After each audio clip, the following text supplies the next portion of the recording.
Stolen happiness, the bitter truths of capitalism. Once upon a time, people would rise with the sun, work the land, listen to the laughter of their children, and live without losing themselves in the moment.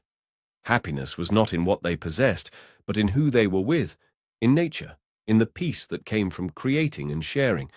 But then, something changed.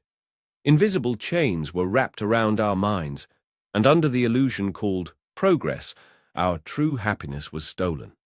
In its place, a modern human was created, one who works endlessly, consumes relentlessly, and is never truly satisfied. This system had a name: capitalism. Capitalism, the invisible cage. At first glance, capitalism seems to have started with private ownership of the means of production. But today, it has evolved into a monster that not only controls the economy, but devours the human spirit. It forces us to work, then work more, and then spend what we earn on things we're told we need. The result? We become nothing more than cogs in a giant machine. Every morning, we wake up, walk the same roads, sit at the same desks, and try to fill the same void. Vacations, shopping, new phones. They don't even brush the surface of true happiness. But the system convinces us. Work a little more, earn a little more, then you'll be happy.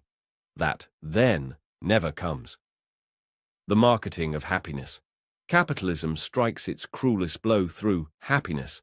It rips real joy from people's hearts and replaces it with artificial needs. Happiness becomes a house, a car, a designer bag, a social media like. Capitalism turns our inner emptiness into a business opportunity. You have to be unhappy to keep buying. You have to feel lacking to keep chasing. Ads, movies, TV shows, social media, they all whisper to you that something is missing. And so you keep consuming to try to fix it. Yet happiness was once found in walking on a sunny day, in a conversation with someone you love, in leaning on a friend's shoulder, in planting a tree. But because these things are free, they don't serve the system. So they are made to be forgotten. Time, bought and sold. The greatest theft of capitalism is our time. In a world where everything can be bought, the most precious thing, time, is enslaved to money. We work to live, and in working, we forget to live. We don't have time to raise our children, to sit with our elders, to dream, to imagine, because we are constantly pushed to produce, to succeed, to win. Life becomes a race with no pause button. And in this race, everyone becomes a competitor. Solidarity, sharing, camaraderie are replaced by competition, jealousy, and loneliness. Identities defined by consumption. In capitalism, it's not who you are that defines you. It's what you buy and what you own. You are what you have, the system says. The clothes you wear, the brand you use, the neighborhood you live in, they label you as a value. People go into debt, take out loans, and imitate lives they can't afford just to build an identity. Real selves disappear behind fake images. People mirror each other, but none of them sees themselves. What have we truly lost?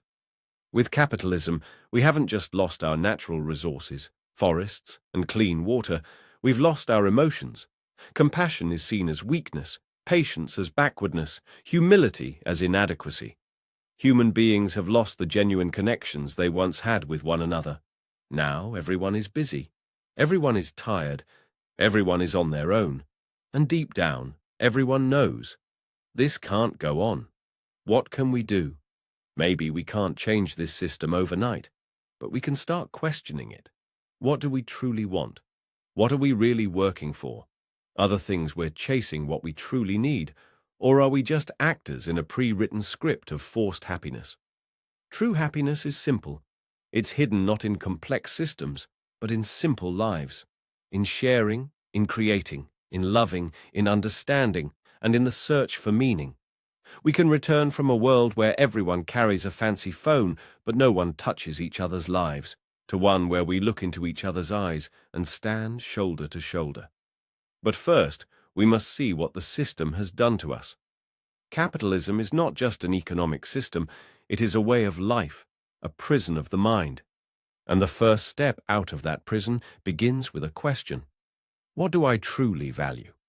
But the real transformation begins in the silence that follows that question, when you're finally brave enough to face the truth. Was the life you've lived really yours, or were you just swept away in a life that was sold to you?